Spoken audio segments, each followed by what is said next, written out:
Hello, I'm Franklin Jones, and I'm the author of the book The Black Matrix. I've also been putting out information on the internet since 2006. Some of you might be familiar with my work. I'd like to take a few minutes right now to talk about misinformation. There is so much misinformation that's being spread throughout our community. And our problem is that the ignorant ones are overconfident, and those who are intelligent, critical thinkers, are afraid to confront those who are ignorant. This have allowed the dialogue of the ignorant to prevail throughout our communities. Now, there'll be those who would say people have a right to believe what they want to believe. They should have a right to embrace whatever ideology they want to embrace. This is true, except for one exception. This is not true among the oppressed, especially when those false ideologies hinders the liberation of the oppressed.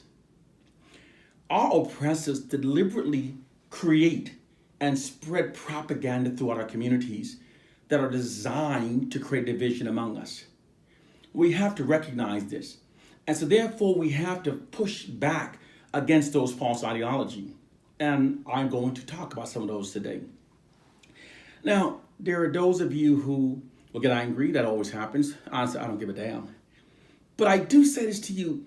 If you really believe in what you believe in, research it, validate it, quantify it. Then if you want to come back at me, come with knowledge, true knowledge, not what you believe, not a picture you saw. Research. And then I will hear you. I'll take on any argument who comes from a position of research. I don't waste my time talking to those who don't do real research. The first false ideology I'm going to talk about is the Willie Lynch myth. Now, there are those who argue to defend it, and those who believe in it, they do so because they don't know the truth.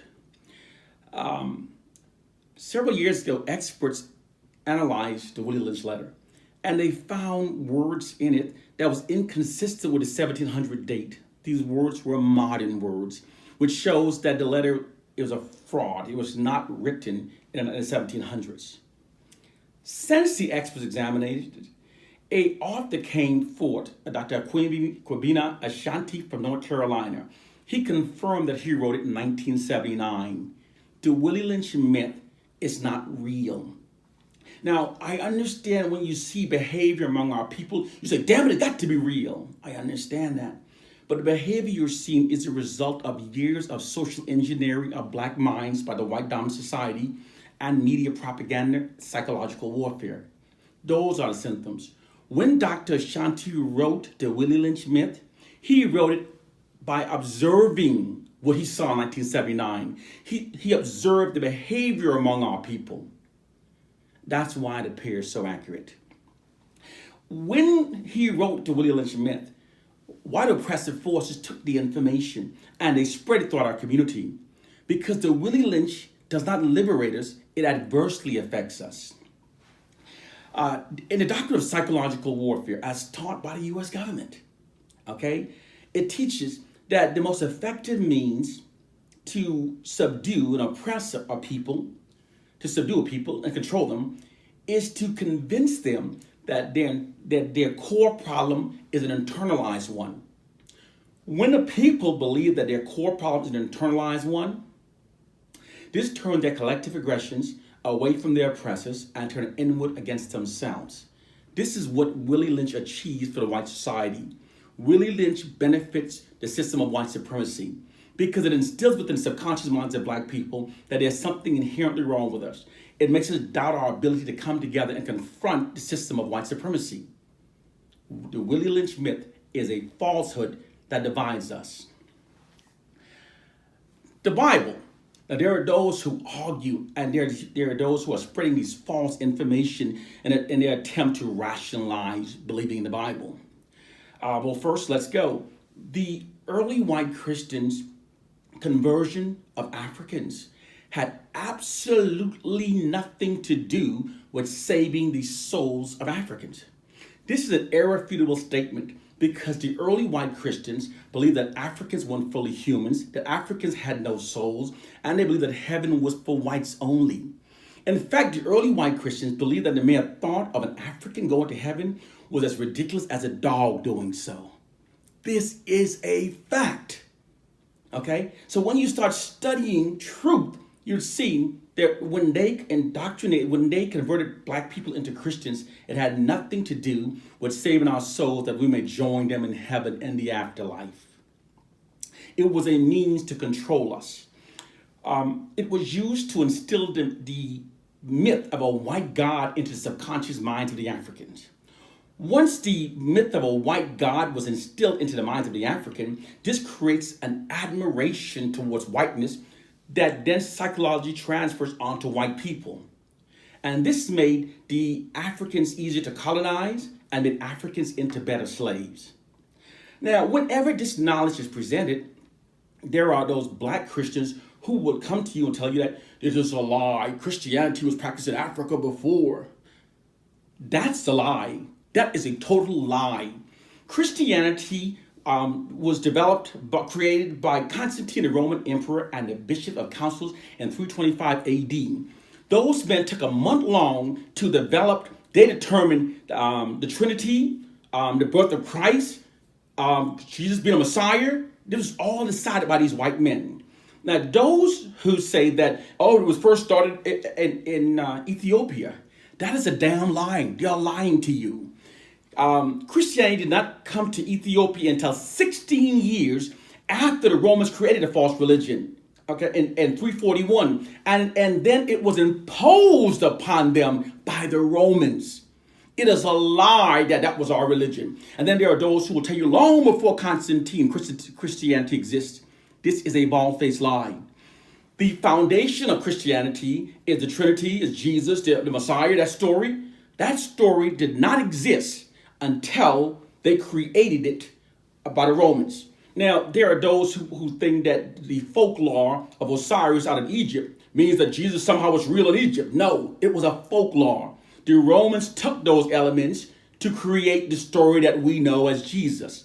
It is a falsehood. This falsehood has kept us complacently waiting for a Messiah to float down from us, from heaven to rescue us. This has made us passively turn the cheek. This has made us love those who brutalize us, who mistreat us. So therefore, Christianity has also benefited the system of white supremacy.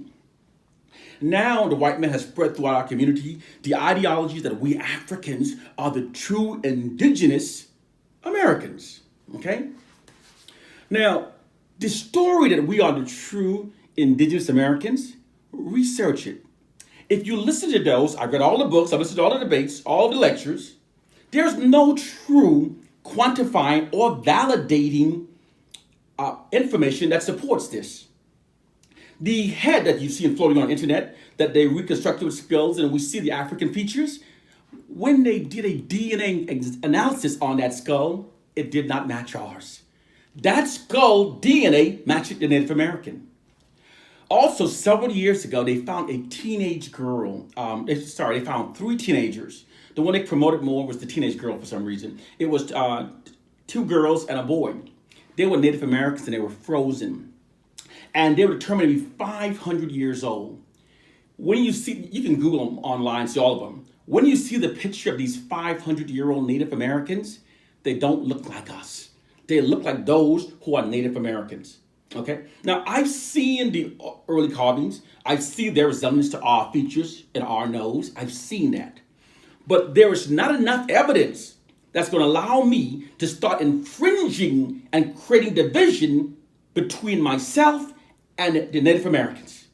When 2 oppressed people are divided, our oppressors are made stronger. It is ignorance when we follow an ideology and don't recognize what it's doing. The ideology also strips African Americans from our roots because it separates us from Africa. When we divide ourselves based upon myths, we destroy our numerical advantage that we have. We make ourselves weaker. So the ideology that we are the true indigenous Americans, it creates division between us and Native Americans when we could be stronger together. It also creates division between us and the native Africans on the continent. The ideology does not stand the test of what true evidence is. A carving, a stone made with cruel tools, it's not enough to create division. And the worst part about it, we tell the Native Americans, oh, you're fake, you're not real, you're watered down white people. How ridiculous, how asinine that we do this to a people when we get so angry that the Europeans take our Egyptian African history and claim it to be themselves. When we tell the Native Americans that their history is ours, we are doing the exact same thing that the white man does to us when he says our ancient African history is his. There is not enough evidence to justify creating division between us and the other oppressed people, the Native Americans. We are stronger when we are together. The ideology of the Indigenous Americans was spread, and those of us who are ignorant, those who don't study, don't research, we grab it and we spread it, and this ideology makes us weaker. Let's now go to the niggers. Now, there are those who go around saying that, oh, niggers, we are niggers, it means king. Now, let's be real. If we discovered that the word shit was an ancient word for king, you wouldn't go around calling yourself shit, would you? Why? Because the word shit, the negative information connected to shit is still there. You wouldn't name a child shit because it meant king. It's ridiculous. The truth is, African Americans have been socially engineered to call themselves niggers. And they gravitate to all words that allow them, to give them a false reason to continue to call themselves niggers. Because words have power. That's why the white man puts it out like that. The word niggers, doesn't change the original programming because the subconscious mind doesn't see the different spelling. Words have power. This is why men who call themselves thugs are more likely to engage in a fight than to avoid a fight. This is why women who proclaim themselves as being bitches become stubborn. This is why men who regard women as bitches and hoes have little respect for a woman, because a man who perceives those words upon a woman have no respect for her. Words affect us on a psychological level. And the introduction of the word niggers and nigger with the A actually keeps us connected to the ideology of the nigger that was indoctrinated to our mind. Because the different spelling does not change anything because the subconscious mind doesn't see the different spelling. Ask yourself, those who call themselves niggers, those who call themselves nigger and Christian and nigger, do you see a difference in their behavior? Do you see a difference in how they dress? It's the same mentality, the same mental state. Because the word niggers keeps us in the same state as the word niggers. We have to recognize that there's a war against us. And these who plan this war, they are social engineering scientists, social scientists, they are propaganda experts. And their objective is to keep our collective state turned away from them and turn against ourselves. It's how they protect themselves from black retribution. When people are oppressed for a long time, their collective aggression will start to swell and they develop an anger against the oppressive society. With time, this leads to retribution. And the only way the oppressors maintain their dominance and prevent this retribution is by bombarding the oppressed population with negative information that keeps them divided. We have to recognize what's being done to us.